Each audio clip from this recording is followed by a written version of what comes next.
దేవుని వాక్యాన్ని కొద్ది నిమిషాలు విందామని మనం చేస్తా ఉన్నాం. దేవుని బిడ్డలు, మరి ఈ వాక్యాలు లైవ్లోకి వెళ్తున్నాయి, చాలామంది చూస్తున్నారు, మరి వారు దీవించబడుతున్నారు. మీరు కూడా మీ ఖాళీ సమయాల్లో ఈ లైవ్ చూడండి, దేవుని వాక్యాన్ని విని దేవుని యొక్క దీవెని పొందాలని ప్రభు ద్వారా మీకు మనం చేస్తా ఉన్నాను.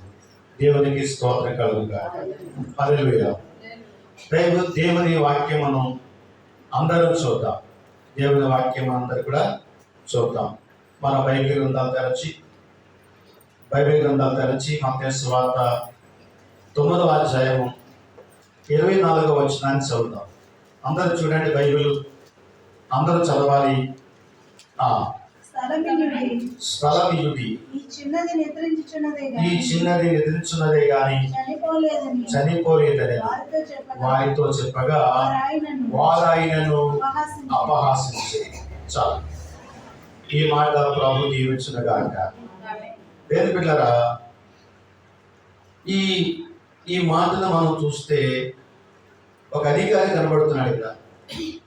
ఆయన చాలా ఉన్నవాడు, ఒక కొంత అధికారాన్ని కలిగిన వాడు. తన కుమార్తె చనిపోయింది, బ్రతికుంటే దైవజనుడు వచ్చి ప్రార్థన చేస్తే బ్రతుకుతుంది అని నమ్మకం ఉంటుంది. ఏకంగా చనిపోయిందట బిడ్డ, తన కుమార్తె చనిపోయింది. అయితే చనిపోయినటువంటి బిడ్డను విడిచిపెట్టి ఈ అధికారి యేసు ప్రభు దగ్గరికి వచ్చాడు. ఎంత విశ్వాసం చూడండి, ఎంత విశ్వాసమో చూడండి, ఎంత నమ్మకమో చూడండి. ఎవరి మీద విశ్వాసం కలిగింది? బిడ్డ మీద, దేవుని మీద. అది అధికారి కూడా దేవుని యందు ఆయన విశ్వాసం ఉంచి, దేవుని యందు నమ్మకం ఉంచి, అయ్యా నా కుమార్తె చనిపోయింది, మీరు వచ్చి నా కుమార్తెను బ్రతికించండి అని యేసు ప్రభుని బ్రతిమాలుకుంటున్నారు. దేవుని వాక్యం ఇచ్చినటువంటి దేవుని కదా, హెబ్రీ సంఘానికి పౌలు రాస్తూ 11వ అధ్యాయం 6వ వచనంలో విశ్వాసము లేకుండా దేవునికి ఇష్టమైనట అసాధ్యం. ఈ అధికారి అన్యుడు, దేవుని తెలిసిన వాడు కాదు, దేవుని వాక్యాన్ని ఏనాడు విన్నవాడు కాదు, ఆలకించేవాడు కాదు. అయితే ఇతను అన్యుడైంది కూడా ఎవరి మీద విశ్వాసం ఉంచాడు? దేవుని మీద విశ్వాసం ఉంచాడు. నేను అంటాను, క్రైస్తవుల కంటే అన్యులే దేవుని బాగా ఉంటారు. దేవుని బాగా యేసు ప్రభు గొప్పడండి, కాబట్టి యేసు ప్రభు గొప్పడండి, చాలా శక్తివంతుడని చెప్తా ఉంటారు. వారికి ఉన్న విశ్వాసం సగమైన మనకు ఉండదు. కాబట్టి దేవుని బిడ్డలారా, ఈ అధికారి అన్యుడయుండి దేవుని తెలియవాడయుండి తన కుమార్తె ఇంట్లో విడిచిపెట్టి ఇంట్లో వదిలేసి యేసు ప్రభు ఎక్కడున్నాడు? ఎక్కడో ఉన్నాడు. ఆయన ఎక్కడో ఉన్నాడు. అక్కడికి అడుగుతూ వెతుక్కుంటూ వచ్చి యేసు ప్రభువా, కాబట్టి పిలిచే విధానం కూడా బాగుండాలి. ఎలా ఉండాలమ్మా? పిలిచే విధానం కూడా బాగుండాలి, అడిగే విధానం కూడా బాగుండాలి. చూడండి, ఎంత ప్రేమ కలిగి అడుగుతున్నాడు.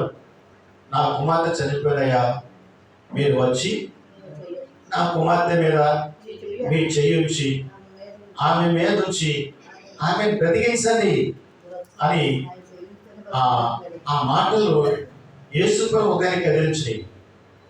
యేసయ్య హృదయాన్ని కదిలించినాయి, యేసయ్య హృదయాన్ని తట్టినవి.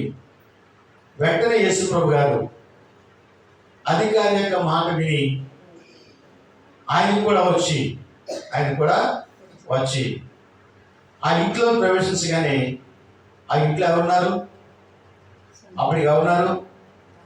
ఏమండి, ఏడుస్తున్నటువంటి వారు ఉన్నారు, పిల్లని గ్రోగులు ఊస్తున్నటువంటి వారు ఉన్నారు. ఏమండి, చాలా జనం ముగిస్తారు.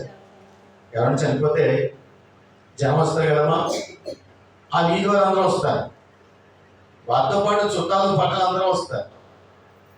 అలాగే అధికారి కాబట్టి ఈ అధికారి చాలా ధనవంతుడి కాబట్టి ఎందరో వచ్చారు.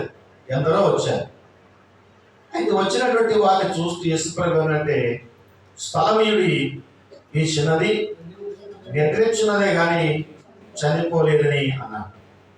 యేసుప్రభు గారు ఎప్పుడైతే ఈ మాట అన్నారో వారందరూ ఏం చేశారు? ఆయన్ని అపహాసించారట. అప్పుడు కదమ్మా ఆ 24 వచనంలో ఏముంది? వారు ఆయనను అపహాసించేది. ఈ బిడ్డ చనిపోలేదండి. ఈ బిడ్డ చనిపోయి చాలాసేపు అయింది. ఈ బిడ్డ ప్రాణం పోయి చాలాసేపు అయింది. చనిపోలేదండి. దేని బిడ్డ దాన్ని చెప్పాను కదా, గాలిపటం ఆ దారం మెడకు చుట్టుకొని అది లాగేస్తే వెంటనే ఆ బిడ్డకు ప్రాణం పోయింది. గాలిపటం ఎంత ఉండదు? అది ఎంతో ఉండదు. కాబట్టి దానివల్ల మనిషి ప్రాణం పోయిందంటే ఆశ్చర్యమే. అంటే మనిషి ప్రాణం ఎంత సులువైందో, ఎంత అల్పమైందో మనకు అర్థమవుతా ఉంది. అయితే వాళ్ళు ఆయనను అపహాసం చేస్తున్నారు, హేళన చేస్తున్నారు. నీకేం మర్చిపోయిందా? నీకేం మతి చలించలేదా? ఈ బిడ్డ చనిపోతే నువ్వు చనిపోవాలంతా పెట్టి కాబట్టి ఈ బిడ్డ చనిపోతే ప్రాణం పోతే నువ్వు పోవాలంతా పెట్టి అని యేసును వారు చాలా అపహసించారు. అక్కడ అపహసించడం కాదు, యేసును చాలామంది అపహసించారు. కాబట్టి చాలామంది ఆయనను అపహసించారు. అయితే కొందరు ఆయన మాటలు విశ్వాసం ఉంచారు. కొందరు ఆయన మాటలందు విశ్వాసం ఉంచారు. కొందరు ఆయన మాటలను అపహాసం చేసినట్లుగా దేవుని యొక్క వాక్యం ముందు రాయబడి ఉంది. కాబట్టి దేవుని బిడ్డలారా, ఆయన చూడండి, మీకు ఉదాహరణ చెప్తున్నాను. ఆయన శిలువలో వేలాడుతున్నప్పుడు ఆయన చూసి ఎంతమంది అపహసించారు? దారిన పోయేవారు తలలోపుతూ దేవాలయాన్ని 3 నెలలు పడగొట్టి కడతానన్నవాడా, నీవు శిలువ నుంచి దిగి మేము నమ్ముతామని ఆయనను అపహాసం చేశారు. ఆయన మాట హేళన చేశారు. కాబట్టి దేని బిడ్డల ఆనాడే కాదు, ఈనాడు నమ్మిన వారు నమ్ముతున్నారు, హేళన చేసిన వారు హేళన చేస్తున్నారు, అపహసించిన వారు అపహాసం చేస్తున్నారు. శిలువలో ఉన్నటువంటి ఎడం చేతి వైపు దొంగ కూడా యేసును అపహసించాడు. యేసును నువ్వు దేవుడైతే నిన్ను నువ్వు రక్షించుకుని మమ్మల్ని కూడా దించే కింద కానీ యేసును అపహసించారు. కాబట్టి అపహసించినటువంటి వారు కొందరైతే విశ్వసించిన వారు కొందరని వాక్యం ఉందని రాయబడి. కాబట్టి ఇప్పుడు చూడండి, యేసు ప్రభు బయట ఉన్నాడు, మరణము లోనుంది. కాబట్టి ఆయన లోపలికి వస్తున్నాడు. ఆ బిడ్డలో చేశాడు, ప్రార్థన చేశాడు, లేవమన్నాడు. ఎప్పుడైతే లేవమన్నాడో మరణము ఆయన నుంచి బయటకు పోయింది.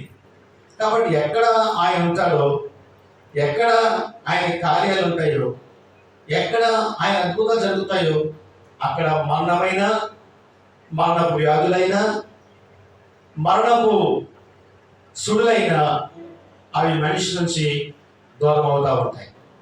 ఈనాడు ఎందుకు అనేక కుటుంబాల్లో శాంతి ఉండలేదు, అనేక కుటుంబాల్లో ఈనాడు ఎందుకు నెమ్మది ఉండలేదంటే దేవుడు వారి ఇంట్లో లేనందువల్ల, ప్రభువైన యేసుక్రీస్తు వారి కుటుంబంలో లేనందువల్ల అనేకమైనటువంటి హింసలు, శ్రమలు సంభవిస్తూ ఉన్నాయి. కాబట్టి దీనివల్ల ప్రభు మన ఇంట్లో ఉండాలంటే మనం దేవుని యందు భయభక్తులు కలిగి ఉండాలి. ప్రభు మన ఇంట్లో ఉండాలంటే దేవుని యందు మన విశ్వాసం కలిగి ఉండాలి. ఈ సంవత్సరం అంతా నువ్వు దీవించబడాలంటే నీవు ప్రభు యొక్క హస్తాలకు అప్పగించబడి ఆయన యొక్క అడుగుజాడలో నడవాలని ప్రభు ద్వారా మీకు మనం చేస్తా ఉన్నాను. దేవునికి స్తోత్రం కలుగునుగాక. హల్లెలూయా. కాబట్టి యేసు అక్కడికి వచ్చి స్థలమీయుడి, ఏమన్నాడమ్మా? నాకు స్థలం ఇవ్వండి అని అడుగుతున్నాడు. యేసు ప్రభుకి ఇక్కడ ఈ లోకంలో ఎన్ని స్థలాలు ఉన్నాయి? ఏమండి, ఆయన ఏ స్థలం సంచరించాడు అని మనం 2వ మాట చూస్తే మత్తయి సువార్త 8:20 వచనంలో ఇంకో స్థలం కాబడుతుంది. మత్తయి సువార్త 8:20లో అందుకు యేసు నక్కలకు గొర్రెలను ఆకాశ పక్షులకు నివాసములు కలవు గాని మనుష్య కుమారుడు తలవాల్చుకుంటకైనను స్థలము లేదు అని అతనితో. కాబట్టి ఒక యవనస్తుడు, ఒక అధికారి పరుగు పని వచ్చి, యేసు ప్రభువా, నీవెక్కడికి వెళ్ళినా నేను నీకు కూడా వస్తాను, నేను నీకు కూడా ఉంటాను, నా జీవితం అంతా నీతోనే ఉండాలి అని యేసు ప్రభుని ఆయన కోరుతా ఉన్నాడు, ఆయన అడుగుతూ ఉన్నాడు. అప్పుడు ఆ అధికారిని చూసి, ఎవరి ఆ నాయకుడిని చూసి యేసు ప్రభు అంటున్నాడు, ఎక్కడికి వస్తావయ్యా, ఎక్కడికి వస్తావు? ఆకాశ పక్షులకు గూళ్ళు ఉన్నాయి, నక్కలకు గొర్రెలంటే గోతులు, మర్చిపోకండి, గొర్రెలంటే వేరే మాట కాదు, నక్కలకు గోతులు ఉన్నాయి, మనుష్య కుమారునికి తలవాల్చుకుంటకైనను స్థలము లేదు. పక్షులన్నీ ఉదయకాలం నుంచి సాయంత్రం వరకు మసులుతాయి, సాయంత్రం అయ్యేటప్పటికి వాటి స్థానాలకు, వాటి గూళ్ళకు అవి వెళ్ళిపోతాయి. కొన్ని గూళ్ళు ఉంటాయి, కొన్ని పక్షులు కొమ్మల మీదే ఉండి నిద్రపోతూ ఉంటాయి. అలాగా సాయంత్రం 5 అన్నీ చక్కబడతాయి, అన్నీ చక్కబడతాయి. అలాగే నక్కలు కూడా, నక్కలకి గోతులు ఉన్నాయి, ఆ గోతులో నక్కలు పడుకుంటా ఉంటాయి. నక్కలు ఇప్పుడు లేవండి, నక్క వంశం, నక్క జాతి నశించిపోయింది. చూద్దామంటే లేవు, ఇప్పుడు చూద్దామంటే నక్కలు కనపడలేదు.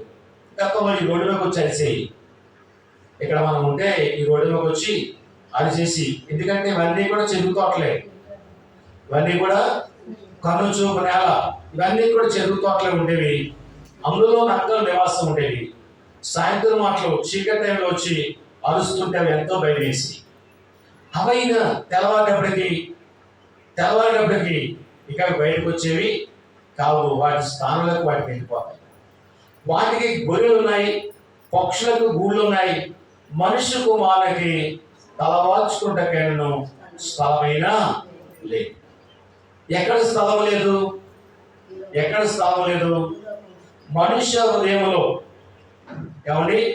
మనుష్య హృదయములో దేవునికి స్థలం లేనట్టుగా దేవుని యొక్క వాక్యమందు వ్రాయబడి ఉంది. కాబట్టి మన హృదయంలో ఎవరికి స్థానం కావాలి? సొలొమోను అంటాడు, నీ హృదయంలో నుంచి జీవదాలు బయలుదేరు కనుక అన్నిటికంటే ముఖ్యంగా నీ హృదయమును భద్రముగా కాచుకోనమంటాడు, భద్రముగా కాచుకోనమంటాడు. దేవుని వాక్యం ఇచ్చిన వాళ్ళరా, దేవునికి కావలసింది ఏది మనలో? హృదయమే నీ ఆలయం క్రీస్తు, నీ నామమే నా గానము. ఎవరి దేవునికి ఏది కావాలి? మన హృదయంలో ఏది కావాలి? మన శరీరంలో దేవునికి కావలసిన స్థానము, దేవునికి కావలసిన స్థలము హృదయమే. అయితే ప్రభు దాన్ని కోరుకున్నాడు. మరేమి తప్పని నీ నుండి ఆయన ఏమి ఆశించలేదు. అయితే ఈ హృదయాన్ని దేవునికి ఇవ్వకుండా మనం ఎవరికి ఇస్తున్నాము? లోకాస్తులకు ఇస్తున్నాము, సాతాను కార్యాలకు ఇస్తున్నాము, సాతాను కార్యాలకు ఇస్తున్నాము. దేవునికి కొంచెమైన స్థలం లేక మన హృదయం అంతా కూడా లోకంతో నింపేసుకుంటున్నాం. అందుకని ప్రభు అన్నాడు, తలవాల్చుకుంటకైనను స్థలము లేదంటున్నాడు, తలవాల్చుకుంటకైనను స్థలం లేదంటున్నాడు. కాబట్టి వాక్యం ఇచ్చిన వాళ్ళరా, మన హృదయాలు పరిపూర్ణంగా దేవునికి ఇవ్వాలి. మన హృదయాల్లో స్థలమును దేవునికి ఏర్పాటు చేసి, ఆ స్థలంలో నీ ఉండు ప్రభు అని దేవునికి మనం ప్రార్థన చేయవలసిన వారమై ఉన్నాం. చూడండి, మన గృహాలు కట్టినప్పుడు ఈ గది అబ్బాయిది, ఈ గది అమ్మాయిది, ఈ గది నాది, ఈ గది వంటిల్లు అని రకరకాల పేర్లు పెట్టి మరి గృహాలు కడుతూ ఉంటాం. కాబట్టి అన్నీ కడుగుతున్నాం, కానీ దేవునికి గది ఉందా? దేవునికి గది ఉందా? అదే ప్రార్థనా స్థలం, అదే ప్రార్థనా స్థలం. మన గృహాల్లో దేవునికి ఒక స్థలం అంటూ ఉండాలి. అదే స్థలం అంటే ప్రార్థనా స్థలం అని ఉండాలి. మోషేతో ప్రభు ఏమన్నాడు? మోషే, నేను మీ మధ్య నివసించినట్లు, మీ మధ్య ఉండినట్లు నాకు ఒక ప్రత్యేక గుడారాన్ని కట్టన్నాడు. ఎవరమ్మా? ఒక మంచి గుడారాన్ని నాకు కట్టన్నాడు.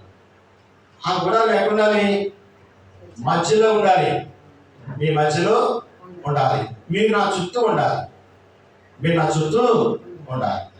అలాగే దేవుడు మోషేకు ఆజ్ఞాపించినప్పుడు మోషే ఇశ్రాయేలు మధ్యలో దేవునికి ప్రత్యక్ష గుడారం కట్టాడు. దేవునికి స్తోత్రం. కాబట్టి దేవుడు ఆ ప్రత్యక్ష గుడారంలో ఉండి వారిని కాపాడుకుంటూ వచ్చాడు, నడిపించుకుంటూ వచ్చాడు. ఏంటంటే కాపాడుకుంటూ వచ్చాడు, నడిపించుకుంటూ వచ్చాడు. ఏ అపాయము ఏ ఆటంకం కలగకుండా వారికి దేవుడు భద్రత ఇచ్చాడు. దేవునికి స్తోత్రం. ఏమొచ్చాడండి? భద్రత ఇచ్చాడు.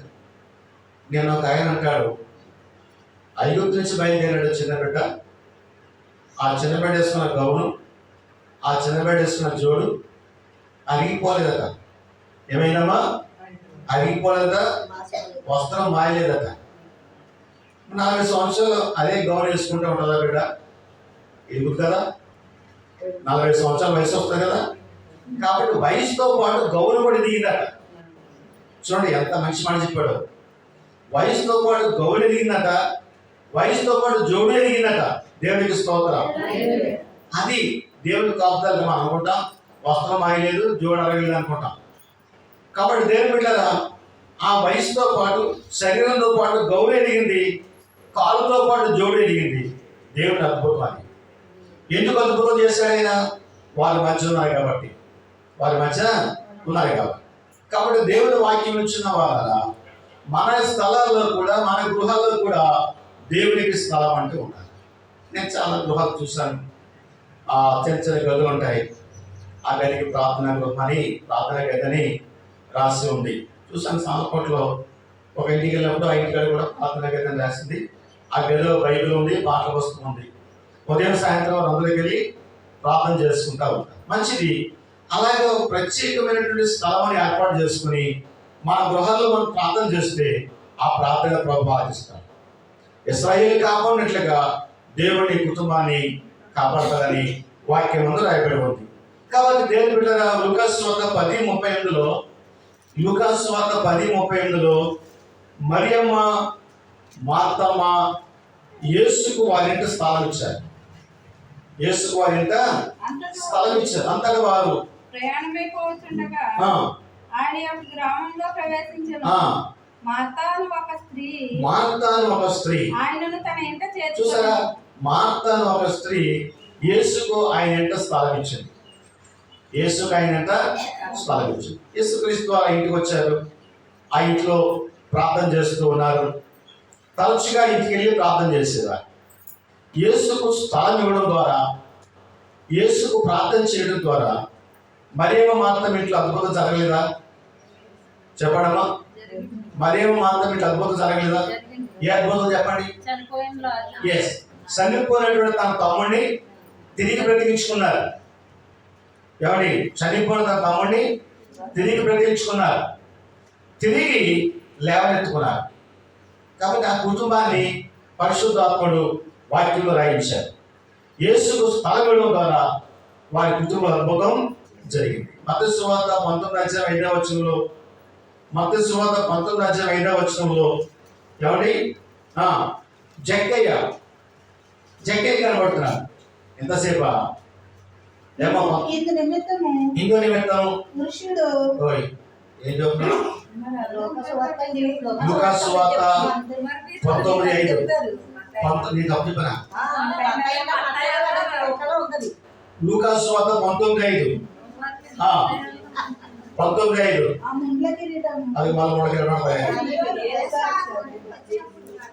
ఎవరి చెప్పండి. ఆ యేసు వచ్చినప్పుడు కన్నులెత్తి చూసి, జక్కయ్య త్వరగా దిగుము, నేడు నేను ఇంత. చూడండి, జక్కయ్య యేసుకు స్థలం ఇచ్చాడు. మరియమ్మ ఎలాగైతే స్థలం ఇచ్చిందో, జక్కయ్య కూడా యేసుకు స్థలం ఇచ్చాడు. జక్కయ్య అన్యుడు. ఎందుకు నేను మీకు మంచి ప్రశ్న వేస్తున్నాను. మెదడు మీద లూజమ్మ గారు. తప్పుకొని కుమారుడు అన్యుడా క్రైస్తవుడా? తప్పుకొని కుమారుడు అన్యుడా క్రైస్తవుడా? మెదడుకు మేత చెప్పండి. తప్పుకొని కుమారుడు క్రైస్తవుడా అన్యుడా? ఎలా చెప్తున్నారా ఇదని? సమస్తాన్ని పట్టుకొని తండ్రి దగ్గర నుంచి బయటికి వెళ్ళిపోయాడు. అంటే వెళ్ళిపోతే బయటికి వెళ్ళిపోయిన ఏమంటారు? అన్యుడు అంటారు. తప్పుకొని కుమారుడు అన్యుడిగా వెళ్ళి విశ్వాసిగా లోపలికి వచ్చాడు. విశ్వాసిగా దేని బిడ్డగా లోపలికి వచ్చాడు. అలాగా జక్కయ్య కూడా అన్యుడే, క్రైస్తవుడు ఏమాత్రం కాదు. ఇతడు చేసేటువంటి ఉద్యోగం చాలా నీచమైంది, మెచ్చుకోండి కూడా. ఈ ఉద్యోగం ఎవరు మెచ్చుకోరు, ఉద్యోగం ఎవరు కూడా మెచ్చుకోరు. అలాంటి ఉద్యోగం చేస్తున్నాడు జక్కయ్య. అయితే జక్కయ్యకు ఆశ కలిగింది. కాబట్టి యేసు ఎవరు? మన వల్లే మనకి ఎలాగైతే ఆశ ఎలాగైతే ఉందో జక్కయ్య కూడా ఆశలు ఉన్నాయి. ఆ ఆశలో ఒక ఆశ ప్రభుని చూడాలి. స్తోత్రం చెప్పండి. మరి దేనిని చూడాలనుకోలేదు. ఏమండి, ఎవరు చూడాలని? ఈ రామసంపల్లి మొన్న 3 రోజులు సంక్రాంతి సంబరాలు. అవి ఎంత జనమో! క్రైస్తవులు కూడా వెళ్ళిపోయారు, పాస్టర్లు కూడా వెళ్ళిపోయారు. దాంట్లోకి వెతికి చూసొచ్చాడే అందరూ వెళ్ళిపోయారు. నన్ను రమ్మన్నారు. ఎందుకు అని జనం కట్టుంటారు, వెళ్ళలేదు కానీ వెళ్ళలేదు. అలాగా చూడాలి అని ఆశ అనుకుంటాం, కానీ కొన్ని చూడాలి, కొన్ని చూడకూడదు. ఏమా, కొన్ని చేయాలి, కొన్ని చేయకూడదు, కొన్ని చేయకూడదు. అలాగా జక్కయ్య కూడా ఆశపడ్డాడు దేవుడు చూడాలని. జక్కయ్య యేసును కనుగొనాలని ఆశపడ్డాడు. ఆశను నెరవేర్చుకున్నాడు. ఆయన ఆశను నిరాశపరచుకోలేదు. దేవునికి స్తోత్రం. ఈవేళ కాదులే, రేపు చూద్దాం, ఎల్లుండి చూద్దాం, కానీ ఇప్పుడే వెళ్దాం ఆయన జక్కయ్య అనుకోలేదు. దగ్గరకు వచ్చిన వారిని విడుచుకోకూడదు, వదులుకోకూడదని జక్కయ్య ఆశపడి ఏమండి ఆ రోజు పని మానుకుని వెళ్ళి చూడలేక మేడ్చి ఎక్కి కూర్చున్నాడు. యేసు ప్రభు చూస్తున్నాడు, ఇదంతా గమనిస్తున్నాడు ఇదంతా. కాబట్టి యేసుక్రీస్తు వారు అన్నమాట, పరలోకములో తన దూతలు తను సంతోషించాలంటే మారు మనసు కలిగేటువంటి పాప విషయంలోనే సంతోషం కలుగుతాడు. దేవునికి ఎక్కడ సంతోషం కలుగుతామో, దేవునికి ఎక్కడ సంతోషం కలుగుద్ది? అది మారు మనసు పొంది పాప క్షమాపణ నిమిత్తం బాప్తిసం తీసుకున్న ఒక పాప విషయం దేవుడు పరలోకం సంతోషిస్తాడు. ఈ సంతోషం తప్ప మనం దేవునికి ఏదర్పించినా అది సంతోషం కాదని వాక్యం ముందు రాయబడి ఉంది. అలాగా జక్కయ్య రక్షించబడడం దేవునికి చిత్తమైంది, దేవుని ఆశ్రయం ఉంది.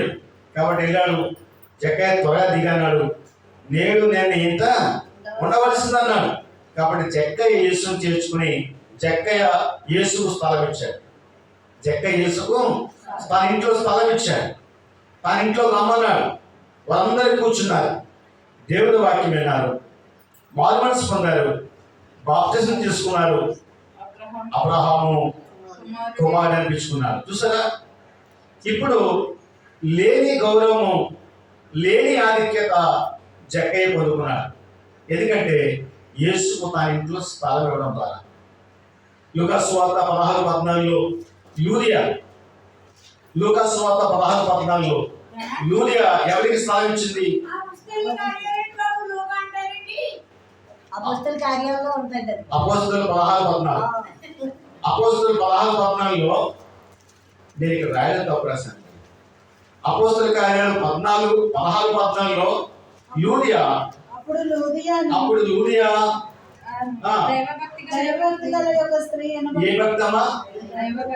భక్తులు చాలా రకాలు ఉన్నాయి లోకంలో, భక్తులు చాలా రకాలు ఉన్నాయి, కానీ దైవభక్తి అనేది చాలా ప్రాముఖ్యత. దేవునికి స్తోత్రం చెప్పండి, ఇంకోసారి చెప్పండి. కాబట్టి దైవభక్తి గల స్త్రీలంటే, దైవభక్తి గల సంఘం అంటే ప్రభుకి చాలా ఆసక్తి.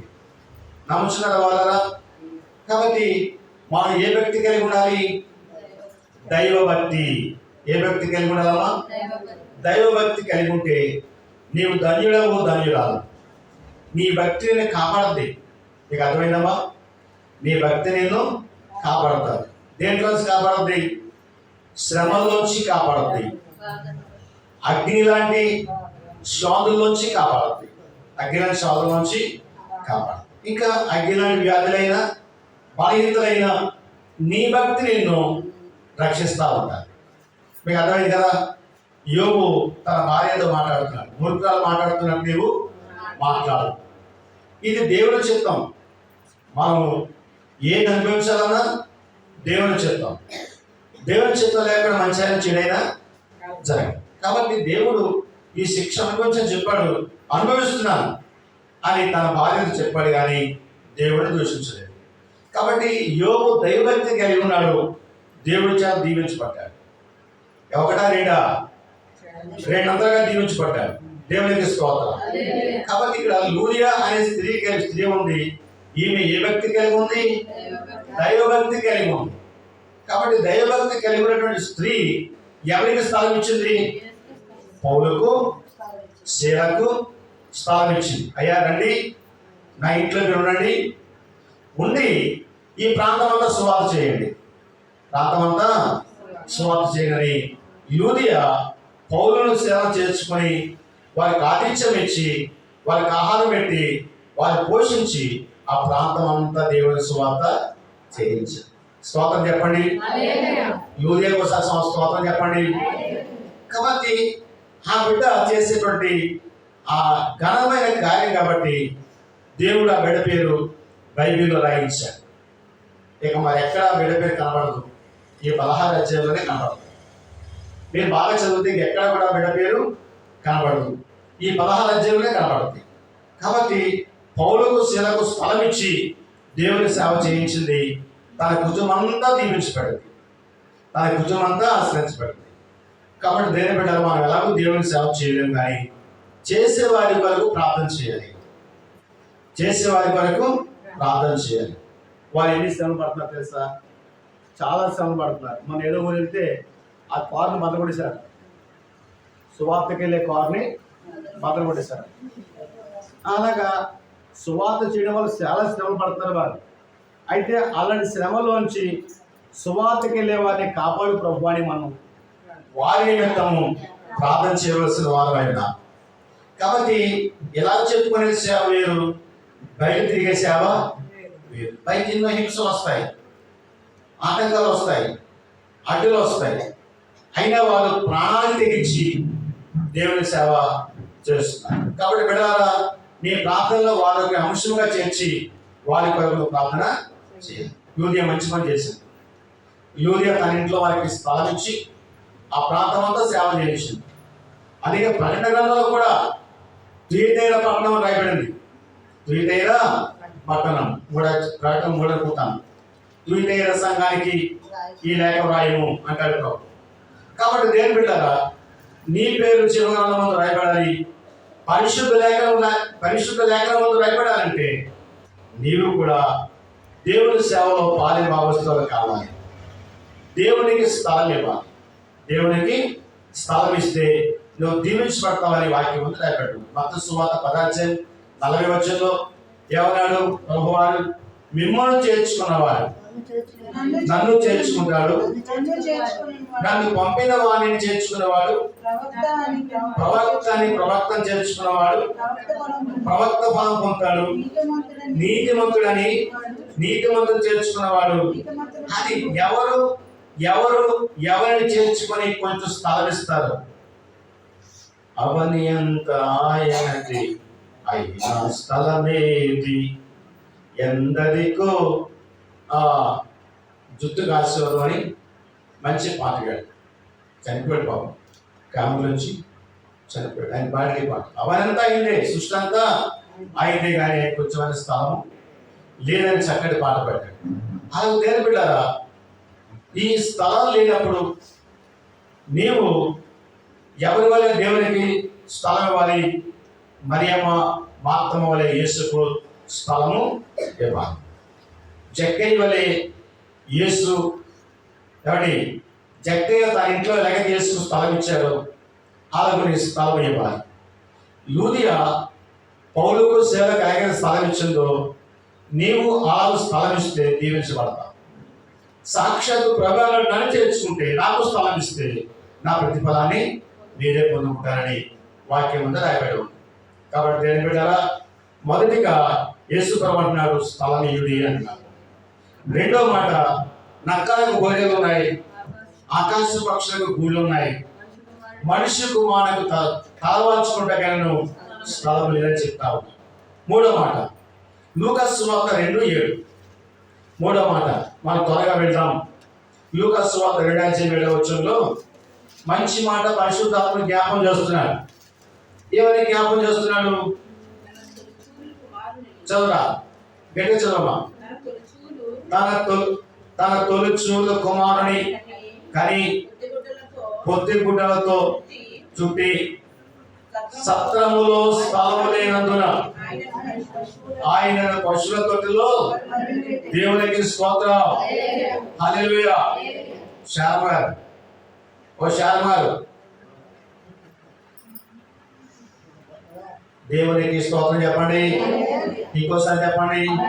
హల్లెలూయా, హల్లెలూయా, హల్లెలూయా, హల్లెలూయా. మూడో మాట లూకాసు సువార్త 2:7 తన తొలిచూలి కుమారుని కని సత్రములో స్థలము లేనందున ఆయనను పొత్తి గుడ్డలతో చుట్టి పశువుల తొట్టెలో పొరుండబెట్టాను. ఈ మాట ఎవరి కొరకు రాయబడింది? సాక్షాత్తు యేసు కొరకు రాయబడింది. యేసు క్రీస్తు వారి కొరకు రాయబడింది. ఆయన జన్మం చాలా దుర్భరమైన జన్మం, దిక్కులేని జన్మం. ఆయన ధనవంతుడైంది, దరిద్రుడిగా ఈ లోకానికి వచ్చాడు. ఆ జన్మమే దరిద్రం. ఏమంటే ఎంత అనుకునే వారైనా, ఎంత భిక్షమెత్తుకునే వారైనా మంచి స్థలంలో తన బిడ్డలకు జన్మనిస్తారు.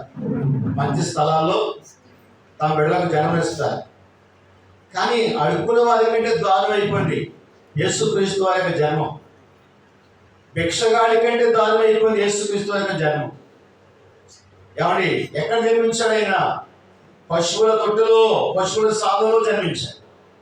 పశువుల సాధలో జన్మించాడు.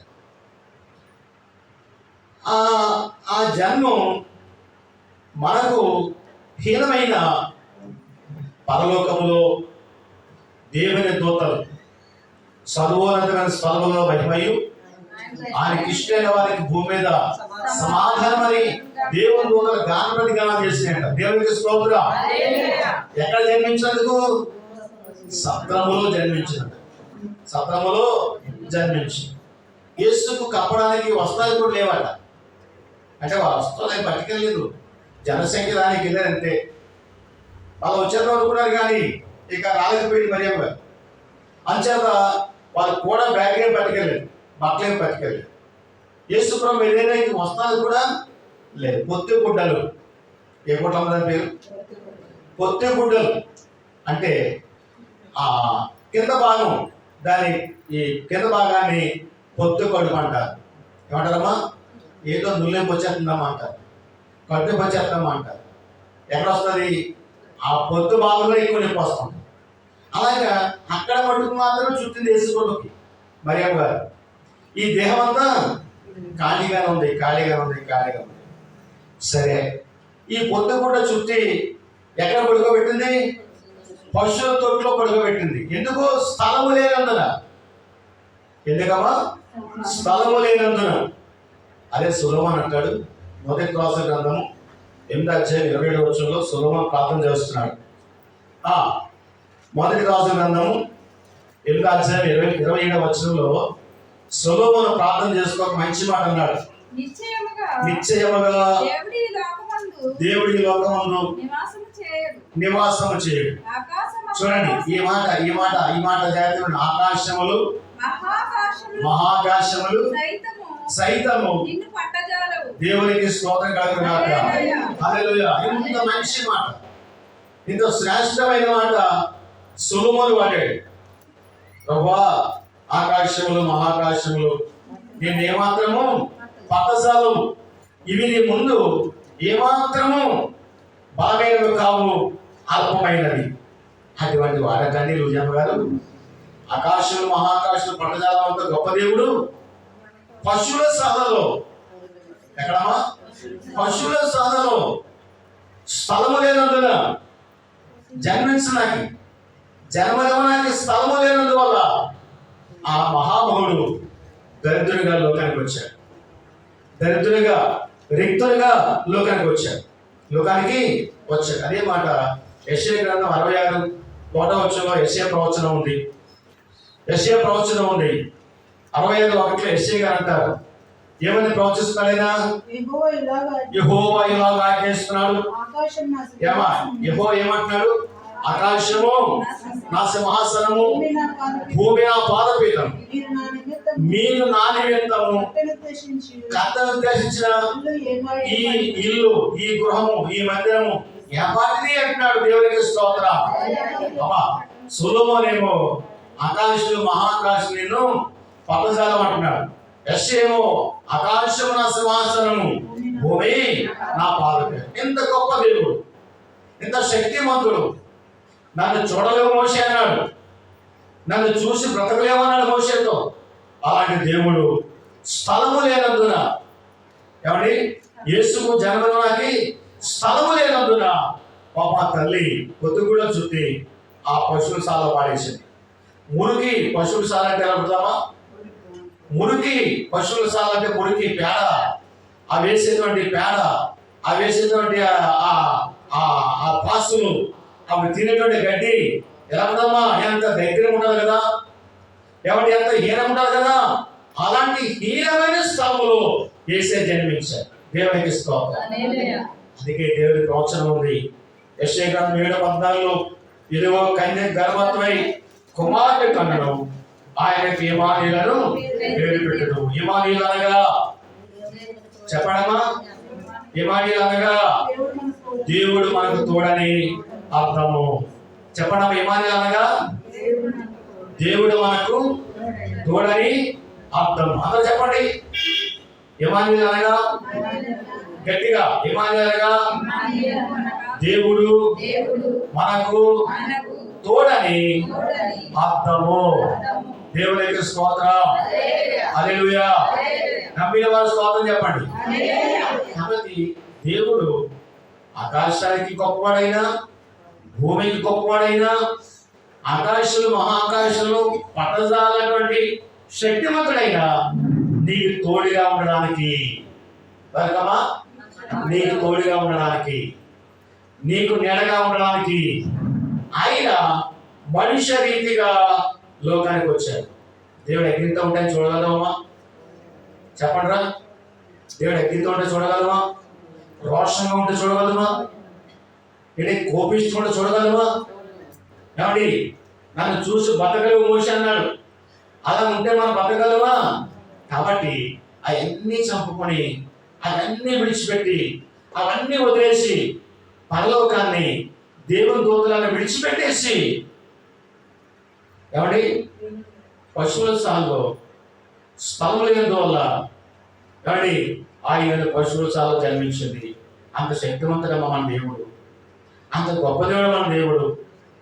కాబట్టి ఆయన ఎందుకు మన విశ్వాసం ఉంచి ఆయన అనుసరణ నడుచుకుంటూ పోవాలని ప్రభు ద్వారా మీతో మాట్లాడుతున్నాను. కొలస్సీయులకు రాసిన పత్రిక 2:9 పోవాలంటారు. బైబిల్ చూడండి అందరూ బైబిల్ చూడండి. కొలస్సీయులకు రాసిన పత్రిక 2:9 అంటాడు. ఏమంటున్నారు ఆయన దైవత్వం యొక్క సర్వ పరిపూర్ణంగా క్రీస్తు యేసునందు నివసించను. ఈసారండి ఏమన్నాగా దేవత్వం యొక్క సర్వ పరిపూర్ణత చూడండి. ఎవరు నివసించింది? దైవత్వం యొక్క పరిపూర్ణత క్రీస్తునందు నివసించను. కాబట్టి అమ్మా యేసు ప్రభు గారు ఎలాగొచ్చారంటే ఆయన ముట్టుకుంటే, ఆయనను తాకితే, ఆయన యొక్క చేతులు మన మీద ఉంటే, ఏమండి ఏమి కానట్టుగా సత్సంగుడుగా ఈ లోకానికి వచ్చాడు. ఇప్పుడు మనిషి మీద నేను చేయగలను, అగ్ని మీద చేయగలనమ్మా? చెప్పండి. మనిషి మీద నేను చేయగలను, అగ్ని మీద వేయగలనా? వేయలేదు. కాబట్టి ఆయన అగ్ని అయ్యుండి దేవుడు ఏమన్నాడు? దహించు అగ్ని అనే వాక్యం ఉంది. ఆయన దహించు అగ్ని అయ్యుండి ఆ అగ్ని ఆర్పేసుకుని మనిషి ఇంటికి వచ్చాడు. ఇప్పుడు మన మీద చేస్తున్నాడు. లేక మనం ఆయన ముట్టుకుంటాం. ఆయన ముట్టుకుంటే 12 సంవత్సరాల వ్యాధి స్వస్థపడింది. ఆయన ముట్టుకుంటే రోగాలు పోని. ఆయన చేయొచ్చి మనమే పెడితే మనకు స్వస్థతలు కలుగుతాయి. కాబట్టి అంత రిక్తులుగా యేసుక్రీస్తు లోకానికి వచ్చాడు. దేవునికి స్తోత్రం. హల్లెలూయా. కాబట్టి ఆయన జన్మము స్థలము లేని జన్మము. ఆయన జన్మము స్థలము లేనటువంటి జన్మం. మూడవ స్థలం, నాలుగవ స్థలం ఆదికాండం 24:23. ఆదికాండము 24:23. ఈ స్థలం చూసుకుని మనం ప్రార్థన చేసుకున్నాం. ఏమని అక్కడ రాయబడింది? మరియు ఆమె మా యొద్ద చాలా గడ్డియు మేతయు రాత్రి బస చేయుటకు స్థలమును ఉన్నవనగా. చూడండి, రెబకా మాట్లాడుతుంది ఇక్కడ. ఎలియాజరు ఎవరి కోసం వెళ్ళాడు? ఇస్సాకుకు తన భార్య కోసం బయలుదేరాడు.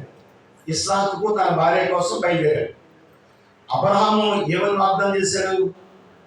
ఈ కానాను స్త్రీలలో ఏ స్త్రీ నా కుమారుడికి వివాహం చేయకూడదు. ఎలియాజరు, నీవు నా జన్మస్థానం, నేను ఎక్కడి నుంచి అయితే వచ్చానో ఆ ప్రాంతానికి వెళ్ళి, ఆ స్థలానికి వెళ్ళి, నా బంధువుల దగ్గరికి వెళ్ళి నా కుమారుడికి చక్కటి భార్య తీసుకుని ఎలియాజరుతో అబ్రహాము వాగ్దానం చేశాడు. అప్పటికి ఆ దేశంలో ఉన్న అందరిలో అబ్రహాము గొప్పడైపోయాడు. ఆ దేశస్తులందరూ, అయ్యా మా అమ్మాయిని మీకు ఇష్టం చేసుకోండి, మా అమ్మాయిని మీకు ఇష్టం చేసుకోండి అని అడిగి ఉండొచ్చు. ఏం చేద్దాం? 350 మంది పనివారు, వేల కొద్ది ఆస్తులు, కోట్ల కొద్ది ఆస్తులు, బహుధనవంతులు అయిపోయాడు. చాలామంది వచ్చి బహుశా, కానీ అబ్రహాముకి ఇష్టం లేదు. అబ్రహాముకు ఇష్టం. అయితే అబ్రహాముకి ఏ ఇష్టం? తన జాతి వారు, తన ఇంటి వారు, తన బంధువులు. ఆయన ఎక్కడి నుంచి వచ్చాడో ఆ స్థితిని మర్చిపోకుండా అక్కడికే పంపుతున్నాడు. ఎలియాజరు, నీ దేవుడు నీకు తోడుగా ఉంటాడు, నీ వెళ్ళన్నాడు. కాబట్టి ఎలియాజరు ప్రయాణం చేస్తూ దేవునికి ప్రార్థన చేసుకుంటూ వచ్చే స్థలానికి, ఏ స్థలానికి రావాలని కూడా ఆ స్థలానికి వచ్చి ఎలియాజరు తన ఒంటెలు కూడా మోకరించి ప్రార్థన చేస్తున్నాయి. ఎలియాజరు తన ఒంటెలు కూడా మోకరించింది. ఏమా, ఇది ఆశ్చర్యం కదా.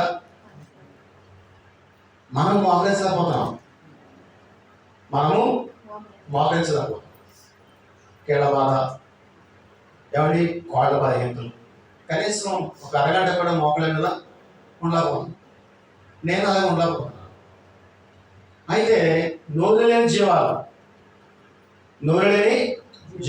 ఎలియాజరు అంటాడు, అయ్యి మోకరించండి అనగానే ఆ 10 ఒంట్లు మోకరించినాయంట. దేవునికి స్తోత్రం.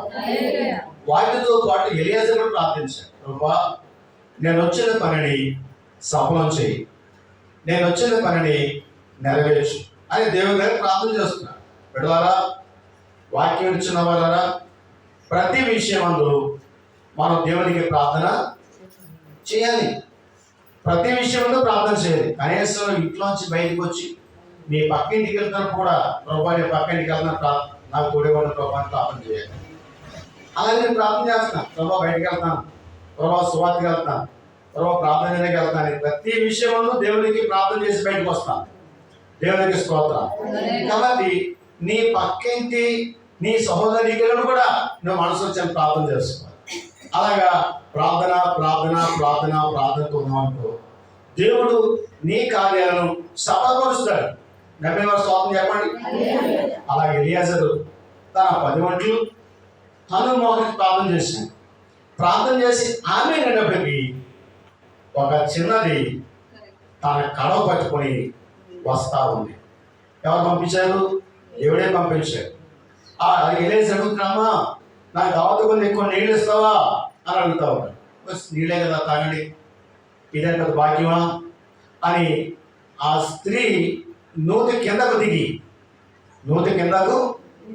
నూతులు పెట్టుంటే తెలుసా మీకు? నేను చూశాను. కింద ఉంటాయి, కిందకి దిగి ఆ నీళ్ళు అంచు వరకు ఉంటాయి. ఆ మెట్టు వెళ్ళి నీళ్ళు ముంచి పైకి వస్తూ ఉంటారు. అలాగా తాగండి అని ఆ స్త్రీ, ఆ చిన్నది, ఆ బిడ్డ కింద దిగి పైకి తీసుకొచ్చి తన దావత ఇచ్చింది. తాగాడు. అమ్మ నా ఒంట్లో కూడా ఉన్నాయిరా, నా ఒంట్లో కూడా ఉన్నాయమ్మా, ఇది కూడా పోయిరా, ఇది కూడా బాగా నీకు ఇచ్చాను, నాకు కూడా ఏమంటావా? నేను అది వెళ్ళిపోవాలి. అసలు వెళ్ళిపోవాలి, ఎందుకంటే ఎవరు పెట్టి కాబట్టి సంస్కారం తెలియదు కాబట్టి వెళ్ళిపోవాలి. కానీ రెబ్బకాలం కానీ అయ్యా తాగండి, నీళ్ళు తాగండి, మీ ఒంట్లో కూడా తాగితే వాటికి పోస్తున్నాను. ఒంట్లో తక్కువ నీళ్ళు అవుతాయా? చాలా నీళ్ళతో అవుతాయండి, చాలా నీళ్ళు. కాబట్టి అన్ని నీళ్లు తాగినంత విధంగా నీళ్లు పోస్తుంది. అప్పుడు ఎలియాజరు ధైర్యం వచ్చింది, అమ్మాయ ప్రభా నా పని నెరవేర్చావు, నా పని పూర్తి చేస్తున్నావు. అమ్మా నీ ఇంటి రానికి స్థలం ఉందా? ఎలియాజరు అంటున్నాడు, నీ ఇంటి రానికి స్థలం ఉందా అని అడుగుతుంటే అప్పుడు రెబెకా ఉంది, అయ్యా మా దగ్గర చాలా గడ్డి ఉంది. చదవండి అన్నమాట. 23వ వచనం, 24, 23. అయ్యా ఎలియాజరు గారు మా దగ్గర చాలా గడ్డి ఉంది, మేత ఉంది. గడ్డి మేత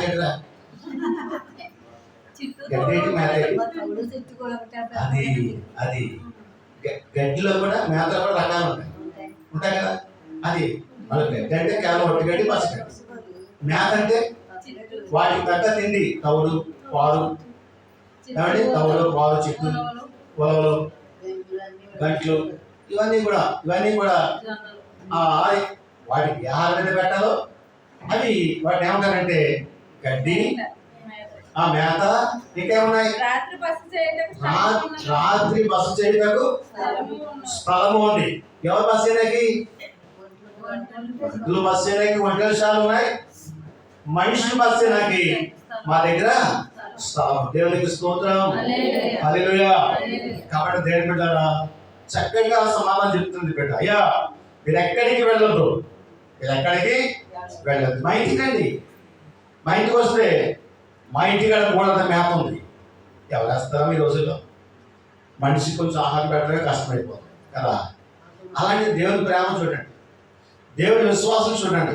అప్పుడు అంటుంది, వాడు నాతో చెప్పలేదు, వాళ్ళు అమ్మతో చెప్పలేదు, ఈమె చెప్పేస్తుంది అని కూడా ఈమె చెప్పేస్తుంది.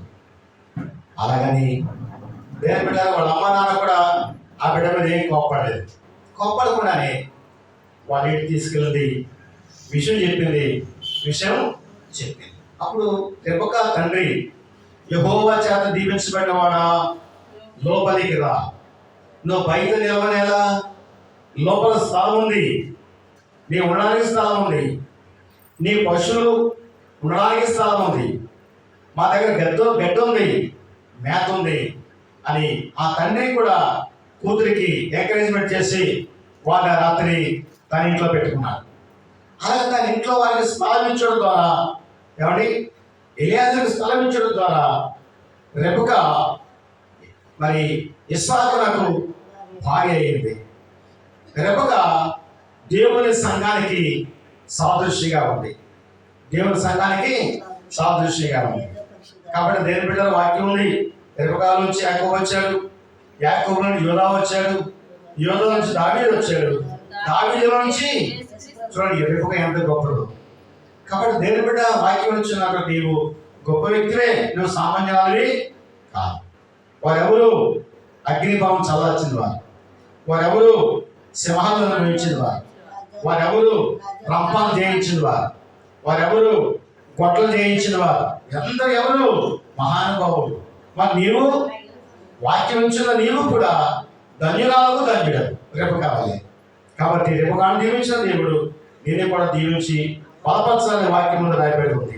కాబట్టి వాక్యంలో యోహాను సువార్త 14:2-3 చివరిగా ఆయన ఏమన్నారు? యోహాను సువార్త 14:2-3 నా తండ్రి ఇంత అనేక స్థలములు కలవు, లేని ఎడలేని మీతో చెప్పుదును, నేను మీకు స్థలము సిద్ధపరచి వెళుచున్నాను. నేను వెళ్ళి మీకు స్థలము సిద్ధపరచిలా నేనుండు స్థలములో మీరుగా ఉండలాగిన నేను మళ్ళా వచ్చి నా యొద్దకు నేను మిమ్మల్ని తీసుకుని పోదునని యేసుక్రీస్తు వారు మనతో మాట్లాడుతున్నారు. కాబట్టి దేని బిడ్డరా, దేవుడు ఏర్పరిచిన స్థలము చాలా పరిశుద్ధమైనది, ఆశ్చర్యమైనది. ఈ స్థలం లాంటిది కాదు. ఎవరి ఈ భూమి లాంటిది, దేవుడు ఏర్పరిచే స్థలం ఎలాంటిది కాదు. ఈ స్థలంలో చాలా చాలా చాలా రకరకాలైనవి ఉంటాయి. కానీ దేవుడు ఏర్పరిచే స్థలము ఒకటే, అదే పరిశుద్ధ స్థలం. అదే పరిశుద్ధ స్థలం. ఆ పరిశుద్ధ స్థలంలో నీవు నివసించాలంటే నీ హృదయంలో యేసుకు చోటు కావాలి, యేసుకు స్థలము కావాలి. అర్థమైందమ్మా? నీ హృదయంలో యేసుకు చోటు లేకుండా, స్థలం లేకుండా దేవుడిచ్చే స్థలం వరకు ఎదురు చూసావా, అది నీకు దొరకదు. నీ ఆశ భంగం అయిపోతుంది. కాబట్టి నీ ఒంట్లో ప్రాణం ఉండగా, ఊపిరి ఉండగా, యేసయ్యా నా హృదయంలో నీకు స్థలం ఇస్తానయ్యా, నా హృదయంలో రండి ప్రభు అని నీవు ఆహ్వానిస్తే నీకు స్థలం ప్రవేశిస్తాను. నెమ్మదిగా స్తోత్రం చెప్పండి, ఇంకోసారి చెప్పండి, గొప్పగా చెప్పండి, గట్టిగా చెప్పండి. కాబట్టి దేని బిడ్డరా, వాక్యం ఉంది, రాయబడి ఉంది. యేసయ్య అంటున్నాడు, స్థలముడి చిన్నది నిర్దిస్తుంది కానీ చనిపోవాలని చెప్పి ఆ చిన్నదాన్ని బ్రతికించాడు. తర్వాత రెండో మాట, నక్కలకు గొర్రెలు ఉన్నాయి, ఆకాశ పక్షులకు నివాసులు ఉన్నాయి, మనుషులకు మా తలవాల్చుకునే స్థలము లేదని చెప్తా ఉన్నాడు. మూడో మాట, తన తొలుచుల కుమారికని. తొలుచులు అంటే ఏమంటామా? తొలుకాని మరికానమాట కదా. అది ప్రథమ కుమారుడు, మరియమ్మ గారికి ప్రథమ కుమారుడు, అతని తొలుచులు అంటారు. తొలుచుల కుమారికని స్థలము లేనందున పశువుల తొట్లైనను పౌరులో పెట్టాను. రేపక అంటుంది, మా దగ్గర చాలా స్థలాలు ఉన్నాయి, మీ పశువులకు ఉంది, మీకు ఉంది, రండి అని రేపక చెప్తా ఉంది. కాబట్టి దేని బిడ్డరా, ఈ 4 స్థలాలు పరిశుద్ధమైనవి, పవిత్రమైనవి. 5వ స్థలము దేవుడు సిద్ధపరచడానికి వెళ్ళాడు, ఇంకా భూమి మీద రాలేదైనా. దేవుడు సిద్ధపరచడానికి వెళ్ళాడు, ఆ స్థలం సిద్ధపరుస్తున్నాడు, ఆయన ఇంకా భూమి మీదకి రాలేదు. కాబట్టి ఆయన వచ్చే టైం దగ్గర పడిపోయింది. అంటే స్థలము సిద్ధపరిచాడు. కాబట్టి ఆ స్థలంలో నీవు ఉండాలంటే నీ హృదయంలో ఆయనకు స్థలం ఇవ్వాలి. ఎవరైతే ఆయన స్థలం ఇస్తారో వారికి దేవుడు స్థలం ఇస్తాడు, అందులో పెడతాడు. యుగయుగాలు నిత్యము సంతోషము, యుగయుగాలు ఆనందము, దుఃఖము కానీ, ఏడుపు కానీ, కన్నీరు కానీ, బాధ కానీ, శోధలు కానీ ఏమీ లేని స్థలం. అటువంటి స్థలంలో ప్రభు మనందరికీ పెడుతున్న గాక. దేవుడి వాక్యం దీవించును గాక. ఆమేన్. ప్రార్థన చేస్తున్నాం. వాక్యం వరకు ప్రార్థించండి. ప్రభు నా హృదయంలో చోటిస్తాను, నా హృదయంలో రండి ప్రభు అని ప్రార్థించండి.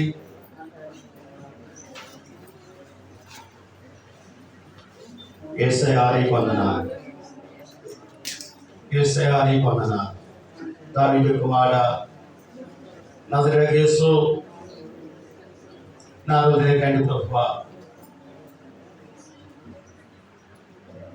నాలోని రండి ప్రభువా. నా హృదయంలో మీకు స్థలం ఇస్తాను, నా హృదయంలో మీకు స్థలం ఇస్తాను ప్రభువా. నా హృదయం రండి ప్రభువా. ఇంతవరకు నా హృదయం మీకు స్థలం లేదు నాయన. ఇక దైవజనం చేత వారిలోని ఉండి నాయన నాకు స్థలము వాగ్దానం చేశా ప్రభువా. నీవు సిద్ధపరిచిన స్థలంలో నేనుండాలంటే మొదటిగా మీరు నా హృదయంలో ఉండాలి. నా హృదయం మీకు స్థలం కావాలి. ఇస్తానయ్యా, ఇక వాక్యం విన్నాను, వాక్యం ఆలకించాను. ప్రభా, నా హృదయం మీకు స్థానం ఇస్తాను, నా హృదయం మీకు స్థలం ఇస్తాను. రండి ప్రభువా, నా హృదయం అని మీరు రండి ప్రభువా. నాయనా నీకు స్తోత్రాలు. ఇగో దావీదు మాట్లాడుతున్నారు, ప్రభువా నాయనా విరిగిన మనసే నీకు ఇష్టమైన పని, విరిగిన హృదయమే నీకు ఇష్టమైన పని. ఎవరైతే విరిగి నలిగిన హృదయం గలవారు ఉంటారో వారి హృదయాల్లో నేను ఉంటానని వాగ్దానం చేస్తున్న యేసయ్యా మా హృదయాలకు రండి. కాదండి, సాతాను అనేక కుటుంబాల్లో ప్రవేశించి అనేక హృదయాలు ప్రవేశించి మీకు స్థలం లేకుండా చేస్తుంది యేసయ్యా, స్థలం లేకుండా చేస్తుంది యేసయ్యా. ఆయన సాతాన్ని దూరపరిచి సాతాన్ని మరుగుపరిచి అదే స్థలమందు మీరు మాతో ఉండండి, మాలో ఉండండి. ప్రభా నా తండ్రి, మరి చెక్కయ్య మీకు స్థలం ఇచ్చాడు. అయినా యూరియా పౌలులకు స్థలం ఇచ్చింది. తండ్రి మరియా మార్త మీకు స్థలం ఇచ్చారు, అద్భుతాలు చేశారు, అద్భుతాలు చూశారు, అద్భుతాలు కొంటేసుకున్నారు యేసయ్యా. వారి వారి మా హృదయాలు మీకు ఇస్తున్నాం యేసయ్యా. మాలో ఉన్న రాత్రులను తీసివేయండి, బండలను తీసివేయండి, మాసు హృదయం ఇవ్వండి. ఆ హృదయాలు మీరు నివసించాలి, కృపతో జ్ఞాపకం చేసుకోండి. ఇది నా వాక్యములు సాతాను ఎత్తుకుపోకుండా మా హృదయం మీద నాటి ఆయన ఈ వారం అంతా 4 స్థలాలు మేము జ్ఞాపకం చేసుకున్నాం. ఈ 4 స్థలాల గురించే ధ్యానించే భాగ్యం తెచ్చేయండి, కృపతో జ్ఞాపకం చేసుకోండి. మహిమయు ఘనతయు ప్రభావం మీరే పొందుకొని ప్రార్థన పెట్టుకుని దయచేయమని యేసు వారిపై అడిగి ప్రార్థిస్తున్నాం పరమ తండ్రి. ఆమేన్.